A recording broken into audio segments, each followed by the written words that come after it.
नाज़रीन, अली अमीन गंडापुर पूरी की पूरी केपी असम्बली लेकर वो अडेला जेल पहुंच गए हैं। ये क्यों हुआ, किस लिए हुआ? अली अमीन गंडापुर के खिलाफ पार्टी में एक नई तहरीक, एक नई आवाज़ उठ रही है कि अली अमीन गंडापुर वो इमरान खान की बात नहीं मान रहे और इमरान खान को बाईपास करने की कोशिश कर रहे हैं। आज अली अमीन गंडापुर ने मीडिया से गुफ्तगू करते हुए कहा, देखें जी, मैं तो पूरी की पूरी काबीना लेके, पूरी की पूरी असम्बली लेके तो आज अडेला जेल के बाहर आ गया हूँ, लेकिन ये हमें अभी तक भी इमरान खान से नहीं मिलने दे रहे। अली अमीन गंडापुर ने यह भी कहा, उन्होंने कहा जी कि मुझे नाम मिलने देने का सिर्फ एक ही मकसद है और वो ये है कि पार्टी को कमज़ोर किया जाए, क्योंकि इस तरह से अगर मुझे नहीं मुलाकात करवाएंगे तो पार्टी में शायद कोई नए रूमर्स जन्म लेंगे, कोई गलत फहमियाँ जन्म लेंगी, जिसकी वजह से पाकिस्तान तहरीक इंसाफ में कोई टूट फूट का अमल होगा। उन्होंने साथ ही साथ ये भी कहा कि मेरे वर्कर्स, मेरे वोटर्स, सपोर्टर्स सब मुत्तहद हैं, इमरान खान के साथ हम खड़े हुए हैं। इमरान खान हमें जिस दिन कहेंगे, जब कहेंगे, हम केपी असम्बली दोबारा फिर तहलील कर देंगे। नाज़रीन, ये एक बड़ा ब्रेक थ्रू है, एक बड़ा आप ये कहें कि आज की डेवलपमेंट है। अब मैं आपको बताता हूँ कि हुआ क्या। अब अली अमीन गंडापुर साहब जो फरमा रहे हैं कि पार्टी में गलत फहमी फैलेगी या पार्टी में टूट फूट कोई फैलेगी, तो अलीमा खान साहिबा जब भी इमरान खान से मिल के आती हैं तो वो बाहर आकर जो भी बात की होती है वो पार्टी के लिए मैसेज तो ले आती हैं। तो फिर गलत फहमी अली अमीन गंडापुर साहब की किस तरह से फैलेगी? और एक सवालिया निशान और भी है कि अली अमीन गंडापुर साहब केपी के असम्बली के चीफ मिनिस्टर हैं और अलीमा खान साहिबा जो कि कुछ भी नहीं है। पहले यह था कि अलीमा खान साहिबा की मुलाकात बंद करवा दी गई थी, अब अली अमीन गंडापुर मिलना नहीं चाह रहे या फिर हुकूमत मिलने नहीं दे रही, ये भी एक सवालिया निशान है। जब हमने पता किया, हमारे सोर्सेज ने पता किया, तो अली अमीन गंडापुर साहब सिर्फ और सिर्फ बहाने बना रहे हैं और उसकी सबसे बड़ी वजह यह है कि इमरान खान को, अभी अंदर के सोर्सेज ये खबर बता रहे हैं कि बिल आखिर इमरान खान अली अमीन गंडापुर से भी तंग आ गया। अली अमीन गंडापुर ने ये जो इतना टाइम इमरान खान से ले लिया, ये सिर्फ और सिर्फ इमरान खान को ये लॉलीपॉप देते हुए ले लिया कि मैं मामलात को ठीक कर लूंगा, मैं चीज़ों को लेकर आगे बेहतर कर लूंगा। लेकिन अली अमीन गंडापुर से चीज़ें बेहतर नहीं हुई। अब देखना यह है आया कि अली अमीन गंडापुर दोबारा फिर, जहां तक मेरा ज़ाती जो मेरी राय है, वो 3-4 महीने मजीद जो है वो अपनी हुकूमत को एक्सपेंड करना चाहता है। अब ये 90 दिन वाली कॉल थी अली अमीन गंडापुर की कि जी 90 दिन के बाद हम धमाधम मस्त कलंदर करेंगे, ये करेंगे, वो करेंगे, अब वो भी आहिस्ता आहिस्ता खामोश होती हुई दिखाई दे रही है।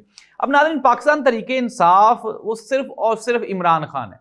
इमरान खान पाकिस्तान तहरीक इंसाफ है। इमरान खान के जितने इलेक्टेबल्स हैं, ये सारे का सारा वोटर्स, सपोर्टर, अवामी पजीराई, वो सब सारा कुछ इमरान खान के लिए, चाहे वो अली अमीन गंडापुर हो, चाहे वो शेर मरवत हो, चाहे वो अलीमा खान हो। हाँ, अलबत्ता अलीमा खान ने a little bit Imran Khan की जो जगह है उसको उन्होंने उसकी कमी नहीं महसूस होने दी, और यही ऑनेस्टी होती है, यही ईमानदारी होती है जो अलीमा खान कर रही है। और एस्टेब्लिशमेंट को, हुकूमत को ये चीज़ें बड़ी चुभती हैं, इसीलिए वो क्या करते हैं, आफ्टर लॉन्ग टाइम एक लंबा वक्फा डाल देते हैं अलीमा खान की मुलाकात में, ताकि इमरान खान का जो मैसेज है वो ट्रांसपेरेंटली बाहर ना प्रिवेल कर सके। अब हम आ जाते हैं जो आज की दूसरी अहम डेवलपमेंट है, और वो ये है कि ईमान मज़ारी ने, जो chief justice Islamabad high court हैं सरफराज डोगर साहब, तो डोगर साहब के खिलाफ उन्होंने बिल आखिर रेफरेंस दायर कर दी। उन्होंने कहा, उसमें मौक़िफ़ इख्तियार की है कि ना ही तो मैं इनकी बेटी हूँ और ना ही मैं कोई बच्ची हूँ, मैं एक प्रोफेशनल वकील हूँ और जहाँ पे मैं काम कर रही हूँ, मुझे मेरी काम करने वाली जगह पे जिनसी हिरासगी का ये सामना करना पड़ा है। और सरफराज डोगर के खिलाफ ये जो एप्लीकेशन वो लेके गए, उनके जो खामद है हादी साहब, हादी चट्ठा, तो वो जब लेके गए तो उनकी एप्लीकेशन किसी ने भी रिसीव ही नहीं की, और बिल आखिर वो इस्लामाबाद हाई कोर्ट में रिसीव हो गई है। और नाज़रीन, मैं आपको ये ब्रेकिंग न्यूज़ दे रहा हूँ कि समटाइम्स होता यही है कि अमूमन जो है वो चिड़ियों से वो बाज मारे जाते हैं, और ये जो ईमान मज़ारी वाला मामला है, ये चीफ जस्टिस सरफराज डोगर साहब के गले पड़ने वाला है। मैं आपको ये लिख के दे रहा हूँ, और ये कहीं ना कहीं जाके इनके गले पड़ जाएगा। उसकी वजह क्या है? उसकी वजह है, एक तो इस्लामाबाद हाई कोर्ट में डोगर साहब के खिलाफ सारी मुखालफत है, फिर उसके बाद अगर हम बात करें सुप्रीम कोर्ट ऑफ पाकिस्तान की, तो चीफ जस्टिस ज़ाहिया अफरीदी साहब ने भी इनको एक्सेप्ट करने से, एडमायर करने से और इनको मिलने से इनकार कर दिया था। लेकिन वहाँ पे फिर ये था कि चूंकि chief justice Islamabad high court, chief justice supreme court of Pakistan के जो चीफ जस्टिस, उनके ऊपर 26वीं आईनी तरमीम का एतराज़ है और इनके ऊपर सीनियरिटी का एतराज़ है, लेकिन एतराज़ दोनों चीफ जस्टिस साहिबान पर ही है। तो नाज़रीन, ये है सिचुएशन। एक बताने वाले ने बताया, उन्होंने कहा कि जब मियां नवाज शरीफ साहब लंदन चले गए तो उन्होंने वहाँ से मैसेज किया मियां शहबाज शरीफ साहब को, और उन्होंने कहा जी कि मैं तो वापस नहीं आऊँगा और मैं यहाँ पे एक प्रेस कॉन्फ्रेंस करने जा रहा हूँ जिसमें मैं सारे का सारा जो حقیقت ہے وہ بیان کر دوں گا اور میں یہ حکومت نہیں لینا، آپ بھی حکومت چھوڑ دیں. جس کے جواب میں میاں شہباز شریف صاحب لندن گئے اور وہاں پہ جا کے انہوں نے میاں محمد نواز شریف صاحب کو یہ سمجھایا کہ خدارا آپ اپنے اوپر نہیں تو اپنے بچوں پر رحم کریں، اگر ہمیں حکومت مل گئی ہے تو طاقت بھی آہستہ آہستہ ہمیں مل جائے گی. لیکن ناظرین، آپ یہ کہیں کہ فارچونیٹلی یا انفارچونیٹلی وہ طاقت تو شریف فیملی کو یا موجودہ حکومت کو نہ مل سکی، لیکن اقتدار ان کو ضرور مل گیا ہے.